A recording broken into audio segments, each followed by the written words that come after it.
થાય છે જે આખી ઘટના હતી તમે શું જોખમક વાત કરી?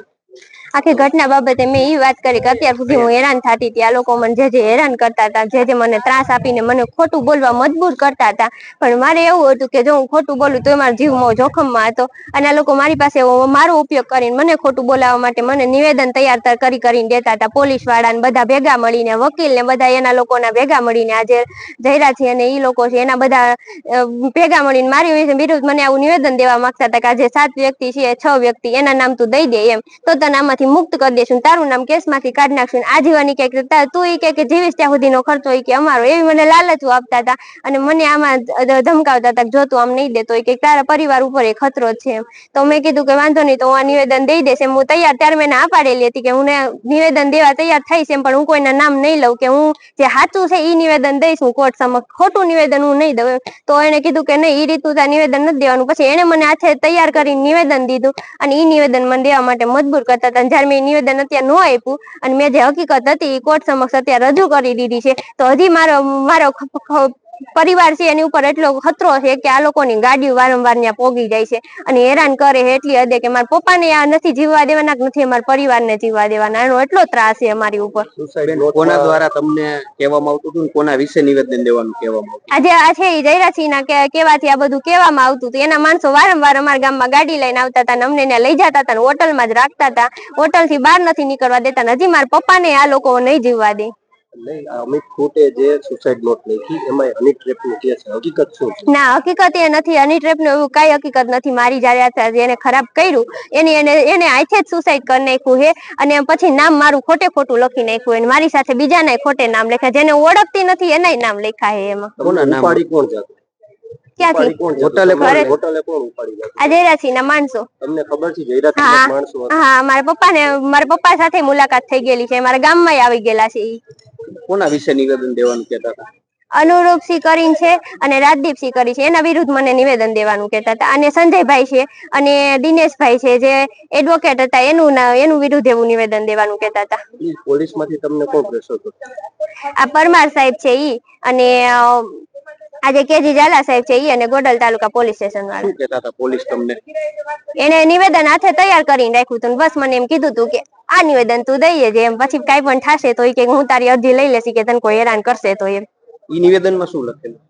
ઈ નિવેદનમાં એવું લખેલું હતું કે અનુરૂપસિંહ અને રાજદીપસિંહ ની ગાડીઓ કે આવતી, એવું ખોટું છે. જો કે એ સાચું છે નહીં, પણ આ લોકો એવું લખેલું હતું નિવેદનમાં કે એમાં એની ગાડીઓ આવતી હતી, એવું તારે ખોટું બોલવાનું. ખરેખર તો જે અમારા ગામમાં ગાડી આવતી હતી મને લેવાય, જયરાસિંહ ની ગાડી હતી, પણ આ લોકો એના ઉપર આક્ષેપ નાખતા હતા કે આનું વિરુદ્ધ તો એટલું નિવેદન દઈ દે એમ તો તાર ફાયદો છે, બાકી કે તારો જીવે જોખમમાં અને તારો પરિવાર ને કે ગમે કે આમાં જોખમમાં નાખી દઈશું એમ.